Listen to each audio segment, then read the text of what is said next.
Hello. This is going to be a video blog on, as the title has said, taking an honest look at the last years of my parents' life. And I wrote a journal, and I guess there's just a feeling that, you know, when you go through something really hard, you just hope that there's a reason for it. And that it's for your good or for someone else's good. So what I'm going to do is, I think this is probably mostly just a journal for me to look back at my growth or no growth. I'm not sure how it's going to be.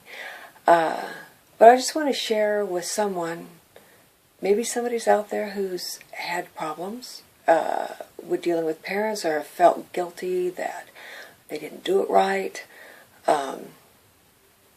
So I'm just going to share my thoughts and my journey with you, or maybe just me looking back, but we'll see.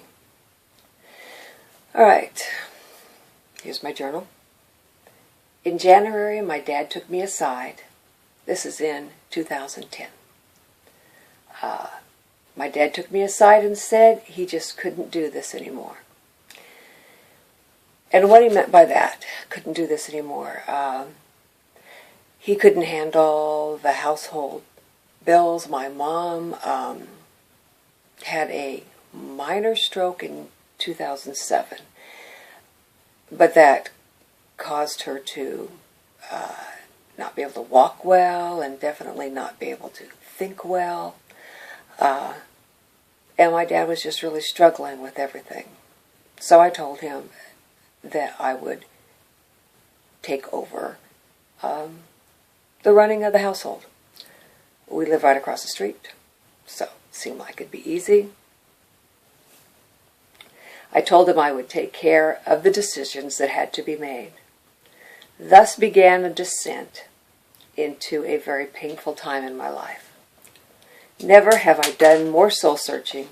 Never have I questioned my decisions and actions more. It began with a visit to Dr. Whitmer for advice. He said we would need to put my mom in the hospital for 3 days. It's called swing bed. I know this well now. And then we could have Medicare pay for her nursing home care for 22 days.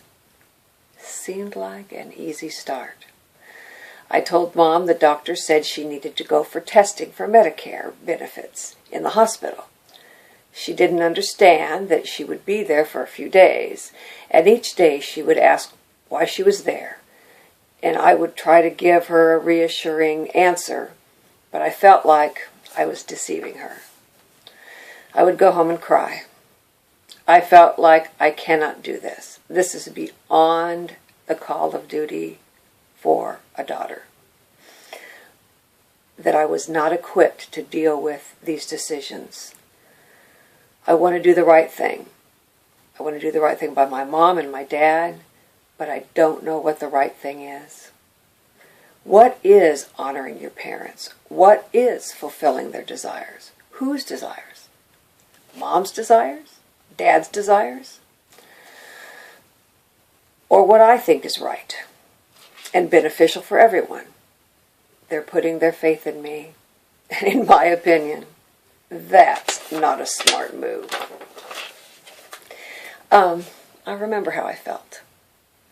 This is 2013. Lots of stuff has happened. I felt very inadequate at the start of this journey. They were my parents, and I hadn't evolved to the place where I felt like,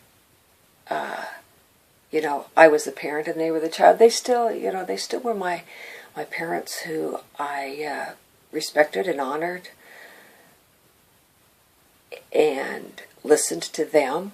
I was the child and I took my orders from my parents, but that was starting to change. And I was very uncomfortable in that position, very uncomfortable. Definitely felt inadequate.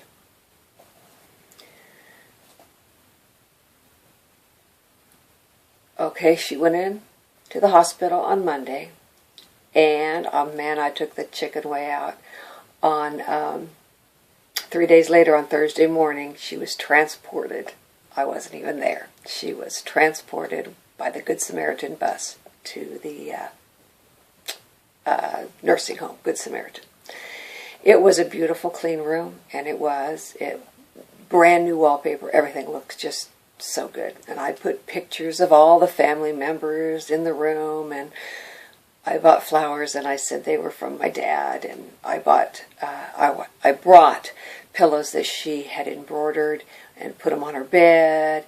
And I had my two sons, Levi and Jesse, bring her recliner so that she would feel comfortable.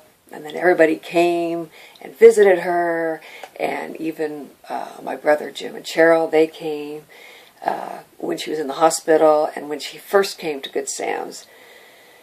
And it seemed like it was working out really good. It seemed like she was settling in really well.